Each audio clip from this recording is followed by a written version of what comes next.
hear what you all are all doing, Charles. I appreciate the way you bring that out so well. I can't hear well anymore. Some of y'all are plagued by that. But as I find out, all you got to do to make your father happy is be an Auburn fan. Is that about right? Good for you. But I tell you what, it's nice to have a father that even know what your football preferences are. I never experienced that, and so that's a pretty big deal. And Charles has got a doppelganger. Is that what they said? Do what? Charles has got a doppelganger. Does that hurt, Charles? Where is it? Is it on your back? Is it on your leg? Can they do anything for it? No, they said it was hopeless. If I wore some white clothes, it might help. Is this the way it is?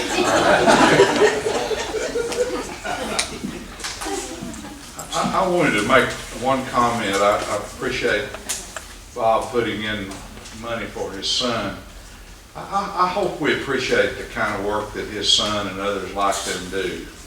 But their work is as valiant and as hard as somebody on a military outpost in Afghanistan or the Middle East or someplace like that. And that is a really, really, really hard job. So we certainly appreciate that kind of service too, Bob.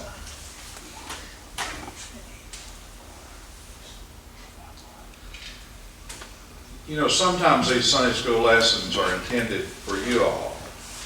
Sometimes they're intended for me, and I hope you all get something out of it, okay? So this is kind of the second variety.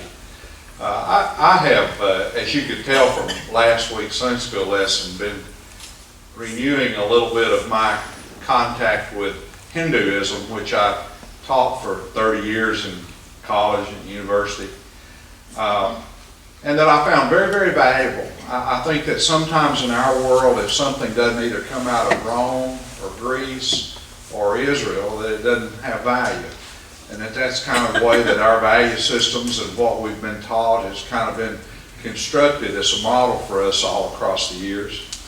I talked a little bit last week about the caste system in Hinduism. I talked a little bit about how there's this underclass of the rat people who, and they're looking down at the ground all the time, never making eye contact with people. It even caused their neck and their back to grow differently. So we talked a little bit about India last week.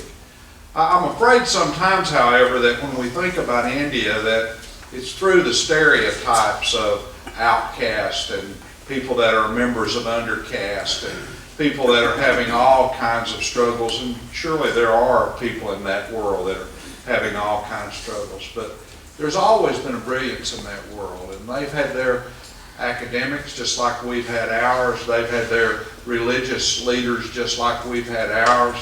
They've had their moments of great insight that just like we have had people in our traditions and our Western culture of great insight. So let me tell you a little bit about what I've been thinking about, reminding myself of, needing to remind myself of, and contemplating over the last several weeks as I've made a couple of repeated sojourns into Hinduism. Hinduism teaches that there are 4 stages to most people's lives. And we're familiar with that approach. All of us in college or high school studied Piaget and people like him who talked about the various stages of life that people go through.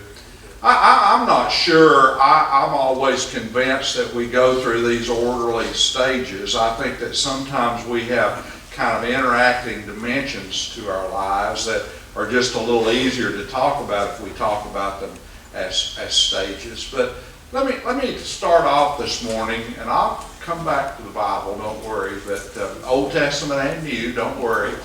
But let's start off this morning talking a little bit about what some really, really, really brilliant people in the Hindu traditions talk about.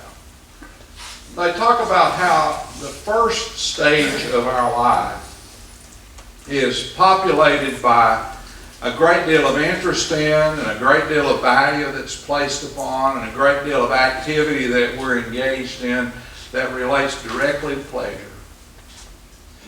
And that if you look at us in the initial stages of our lives, that we are very, very pleasure-centric people.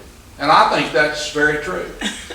I think that you can talk about that all the way from the nursing child to the hormone-filled teenager that's out trying to pack as much of living and life into their existence as they possibly can. I mean, when I look at my grandchildren, they remind me almost perfectly as an image of myself. I mean, everything was about play, and everything was about fun, and everything was about having as much pleasure as you could kind of pack into life. I'm not sure if I think there's anything really dramatically wrong with that. I think it's wonderful, like most of us, to have been raised in an environment in which we had parents that protected our excesses, that we had parents that provided for our needs, that we had parents that kind of economically covered at least the basis of our lives, and we could go play ball, and we could have girlfriends and boyfriends, and we could go to different places on vacation, and we could get involved in one kind of pursuit or the other, and really and truly have beginning stages of our lives that were just filled with a great deal of fun and a great deal of pleasure. Hinduism teaches that not only is there nothing wrong with that pleasure stage, but that probably it's wonderful when we are in an environment and have the conditions that allow it to happen, which obviously a lot of people in that world would not have had. But then Hinduism teaches that there is a next stage that comes to arrive in our lives, and that's the stage where the primary value and the primary concern about what we do is being successful.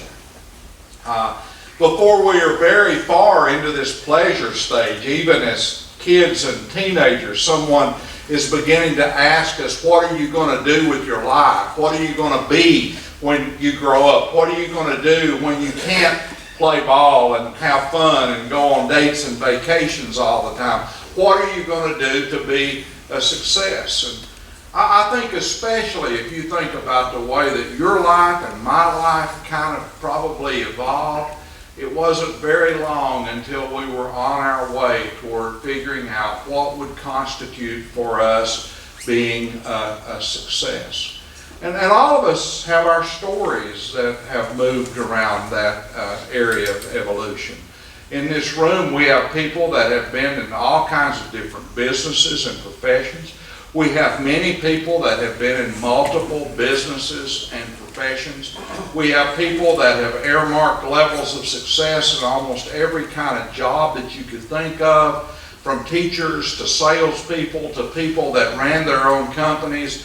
Everybody just about in this room, especially the men in this room, and for the women that were exceptions probably in their world or younger, being successful in some kind of way that was marked out by our society was a very important thing for us to be about. And so, you know, across my life as yours, I found myself doing this, that, and the other, a lot of things at the same time, because it was very important to be successful in the world that we lived in.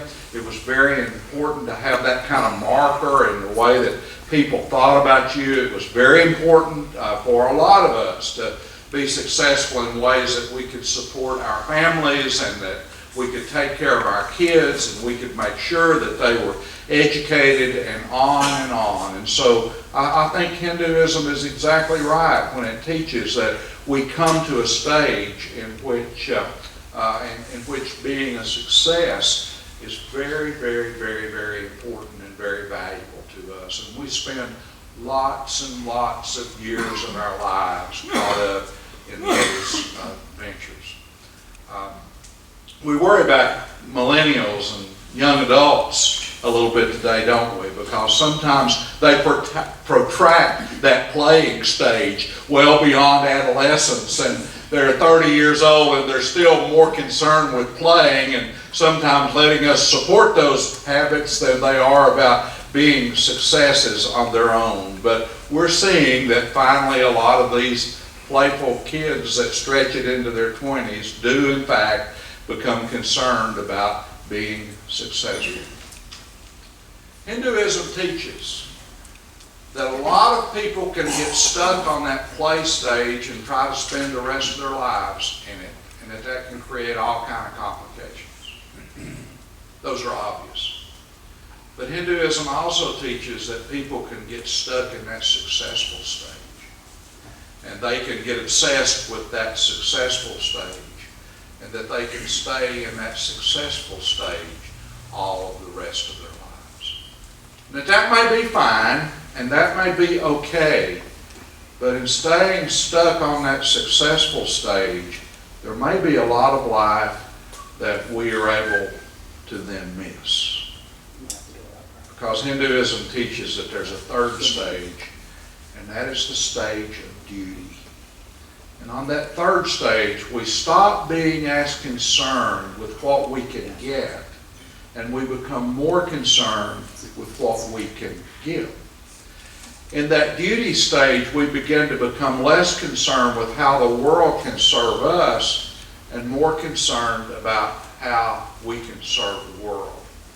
In that duty stage, we certainly become less concerned about money and more concerned about motivations to spread our energy out and maybe even spread our monies out to be able to help others.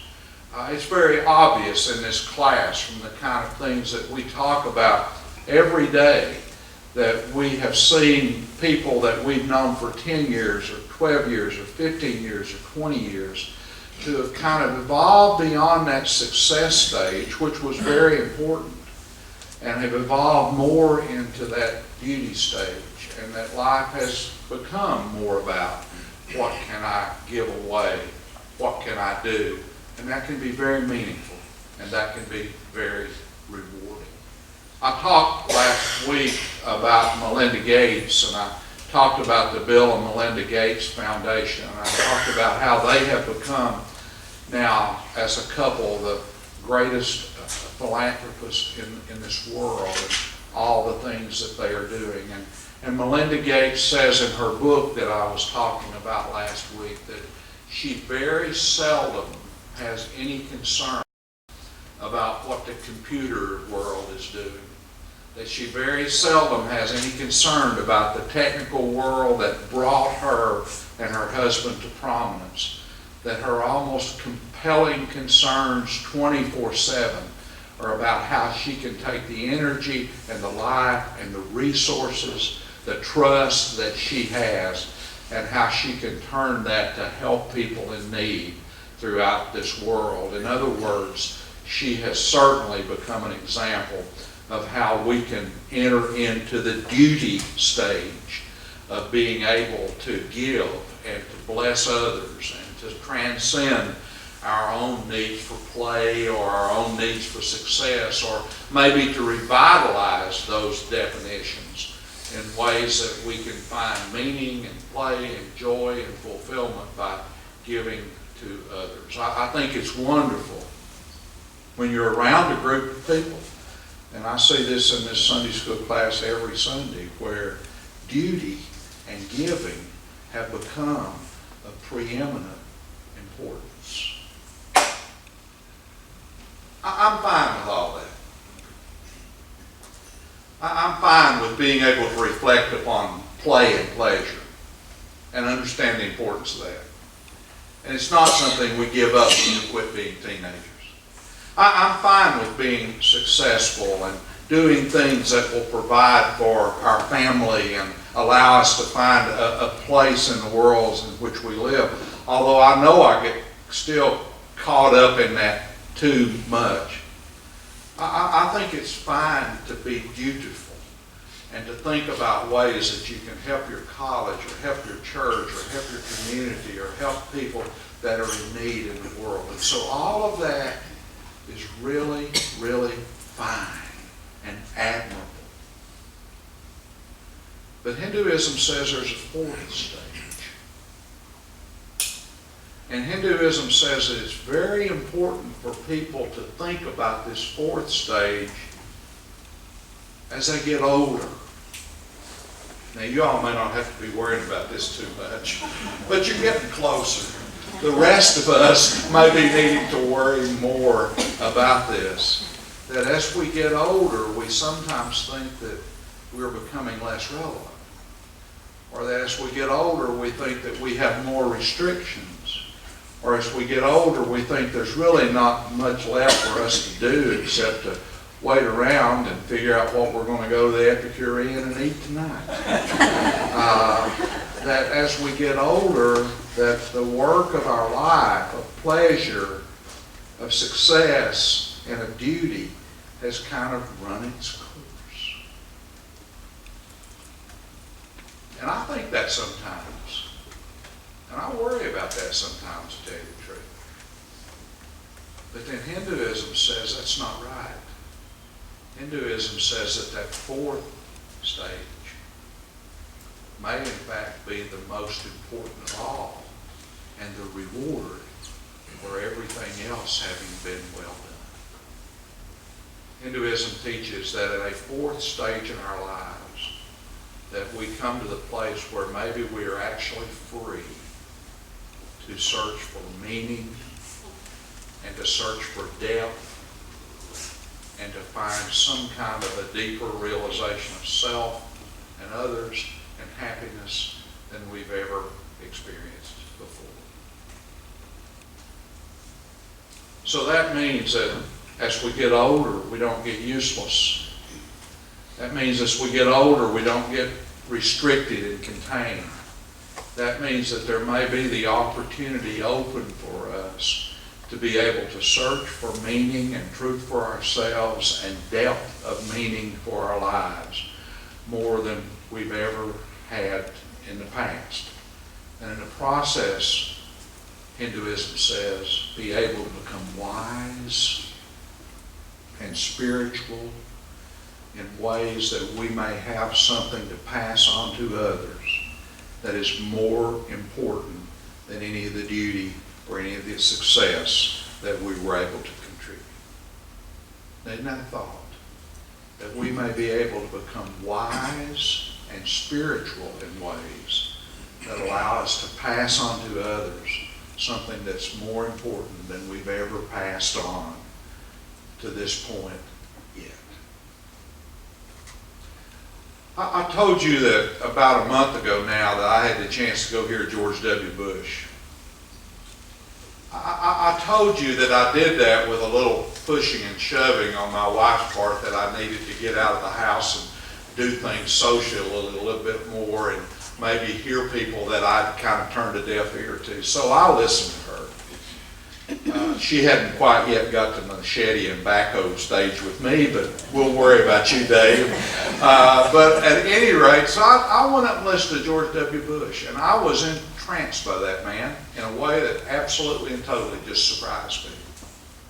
I loved his humor. I loved his honesty.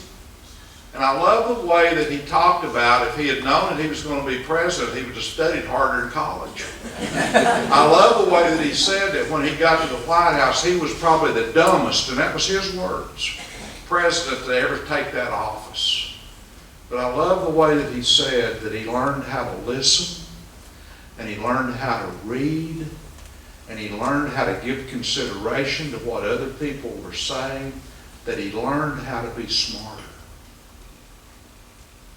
And then he began to talk about the immigration issues, and he began to talk about North Korea and China and the Middle East in some of the most astute understandings that I've heard anybody talk about. And then George Bush said, you might be interested in what I'm doing now. And he said, I get out and go across the country and have meetings like we're having tonight, because he said, I think it's my duty to let the American people understand and see more of their presidents and what they're like. Duty. But he said, I spend 3 hours a day with my art. And he said, I spend 3 hours a day reading. And he said, I spend 3 hours a day doing something constructive that I would call working out whether it's in a gym or chopping wood. And he said, for the most part, that's my life, doing my art, doing my reading, and working out. And he said, I am having insights, and I'm having relationships, and I'm developing a level of meaning in my life that I have never had before. I think that's what we're talking about today. I'm talking about being able to come to a place where we're not irrelevant, and we're not restricted, and we're not just waiting around for the next shoe of life to fall, but we're understanding that we might discover what might be art for us, or we might rediscover what reading and studying and learning might mean for us, or we're rediscovering ways that in spite of our frailties and our weaknesses and our canes and our walkers, that we can still work ourselves out in ways that are meaningful and that are productive. Maybe not in the old ways of success and play, and maybe not even in the old ways of duty, but in ways that maybe we have earned the right to move toward gaining greater wisdom and insight and having something that we can share that may be more important than anything that we've shared before.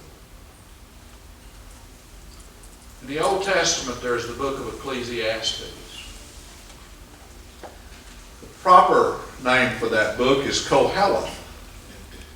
And I don't think for one moment that the person that wrote that book was Solomon. That was attribution. I think the person that wrote that book we call sometimes the preacher or the teacher, and his name was Koheleth. That book is placed at the very end of the Hebrew Bible. And it represents kind of a coming to a conclusion about life and history and past of a man who's lived and a man who has seen it all. He's the one who says, vanity of vanity, all is vanity, or emptiness in Hebrew. And that sounds very, very, very negative and pessimistic and downcast. But then when you read closely, he identifies the vanity of life with life that is filled with nothing but striving. Striving to play, striving to be successful, striving to fulfill duty. He says if that's all that we do, then maybe life does end up making us feel empty and irrelevant. So he says what we've got to do is we've got to find ways to love God, to become more spiritual in our own unique ways. We've got to find ways to enjoy the people that God allows us to be around, and sometimes, if we're lucky, to be engaged with in very formal ways over long periods of time. And we need to find ways to become wiser about life so that we have at the end something of even higher value to give to others. At the end of that fourth stage, Hinduism says it's not that we just die and become totally irrelevant. It's not that we just become in the way of a progressive society and somebody finds a place to put us so we can be taken care of. At the end of that fourth stage, Hinduism says we're able to find liberation. And I think it's exactly the kind of liberation that Jesus talks about when he says, you'll know the truth, and the truth will set you free. And I think that freedom means that, yes, we have times in our lives in which we've played, and maybe we still can.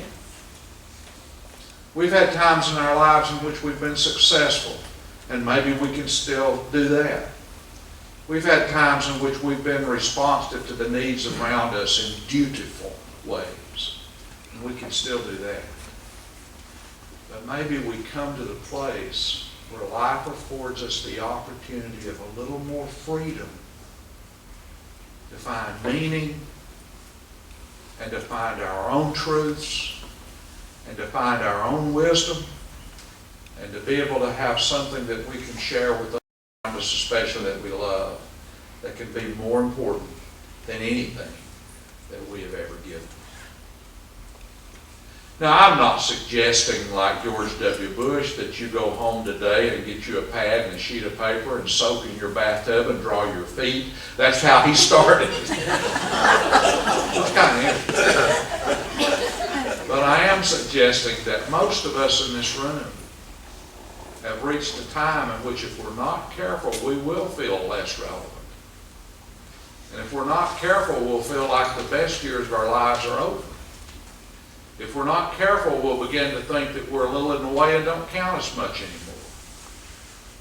And what we hear here from these great Hindu spiritual leaders, from Kohelet at the end of the Hebrew experience, and even from Jesus perhaps, is that there is a kind of freedom that will allow us to be emancipated from the demands of everyday life that press upon us so much, and begin to be able to find our own ways of seeking meaning and insight and wisdom that can have and bring to our lives something that we can have of high joy and of high meaning, and that can stir us in ways that other things at other times may have stirred us and moved us. But our stirring and our moving and our finding and our meaning is not limited. We'll know that truth, and it can set us free. Let us pray.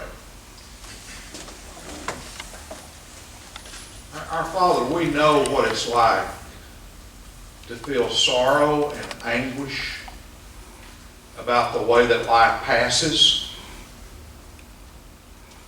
and the way that maybe in some instances we can't play, or we can't succeed, or we can't even give back in ways that we once did. But, oh Lord, help us to understand that none of that is the end. That there may be a whole stage of life out before us in which we can contemplate and deliberate and pray and sit and wonder, and that we can search for meanings and truths that the other commitments and activities of our lives simply haven't afforded us time to do. So help us to look forward to times before us when we may be freer to graze, and we may be freer to wander, even in our minds. And we pray that we might accumulate some kind of wisdom and some opportunity to share it, especially with those that we love, that might could make a bigger difference in their lives and the lives of the world around us than any difference that we've made to this point. Help us to embrace life to its fullest, even though what fullness means takes on different definition, different style, and different dynamics. Help us, O Lord, that we might find your wisdom and find the truth that gives us freedom. For we ask in Jesus' name, amen.